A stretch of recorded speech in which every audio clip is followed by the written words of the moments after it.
ကွန်ပျူတာတစ်လုံးကဆက်ဆက်ဖွင့်ခြင်းမှရင်လေးလံနေတယ်ဆိုတာမိတ်ဆွေဒီအချက်တွေအကြောင်းမို့လို့ဖြစ်လိမ့်မယ်ကွန်ပျူတာတစ်လုံးဆက်ဆက်ဖွင့်ခြင်းမှရင်လေးလံနေတဲ့အကြောင်းရင်းထဲမှာဆိုလို့ရှိရင်အဓိကအချက်ကကျွန်တော်တို့ဒီမှာ test manager မှာဆိုရင် step up တွေပေါ့နော် step up တွေဆိုတာ power ဖွင့်ခြင်းမှရင်သူက auto run နေမဲ့ software တွေရှိအဲ့ဒါတွေကိုကျွန်တော်ပိတ်ထားပေးဖို့လိုတယ်အဲ့ဆိုရင်ကျွန်တော်တို့က test manager ပေါ့နော် test manager တွေကိုတွားပြီးလို့ရှိရင်ဒီမှာ step up ဆိုတဲ့နေရာလေးရှိတယ်အဲ့ဒီမှာဆိုလို့ရှိရင်ဒီမှာ software ဆိုတာဆိုကျွန်တော်အကုန်လုံး disable ပေးထားတာပေါ့နော်ဆိုတော့ကျွန်တော်တို့မလိုလားအပ်တဲ့ဟာတွေကို disable ပေးတာအကုန်လုံးတော့ပေးစရာမလိုဘူးပေါ့နော်ဥပမာဒီမြန်မာ font လိုမျိုး key magic ဆိုလို့ရှိရင်တော့ကျွန်တော်တို့ကဒါဖွင့်ထားဖို့လိုတယ်ပေါ့နော်ဘာလို့ဆိုဆက်စချင်းဖွင့်ခြင်းမှရင်စာရိုက်မရတာတွေပါဖြစ်မှာဆိုလို့ဒါကတော့ဖွင့်ထားဖို့လိုတယ်ဆိုတော့တချို့မလိုလားတဲ့ software ဆိုရင်တော့ကျွန်တော်တို့ပိတ်ထားလိုက်ဖို့လိုပါတယ်နော် okay နောက်တစ်ခုကကျွန်တော်တို့ claim မလုပ်တာပေါ့နော် claim မလုပ်တာကြတော့ကျွန်တော်တို့ဒီမှာတုံးထားတဲ့ usage တွေရှိတယ် recent တွေရှိတယ် temp file တွေရှိတယ်အဲ့ဒါတွေကိုကျွန်တော်တို့ကပုံမှန်ရှင်းပေးဖို့လိုပါတယ်ဆိုတော့ဒီမှာဆိုလို့ရှိရင်ကျွန်တော်တို့ run box ကိုခေါ်ပြီးတော့လို့ရှိရင် temp ဆိုတဲ့စာလေးရိုက်ထည့်လိုက်နော် temp okay continue နှိပ်မယ်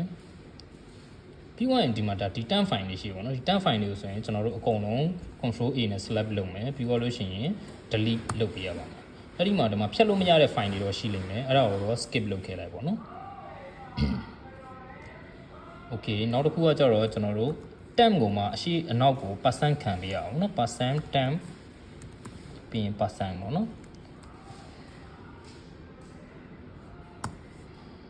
ဆိုတော့အဲ့မှာလည်းအဲ့လိုပဲကျွန်တော်တို့သုံးထားတဲ့ဟာတွေရှိတယ်အဲ့ဒါတွေကို select all လုပ်ပြီးတော့ delete လုပ်ပေးရပါမယ်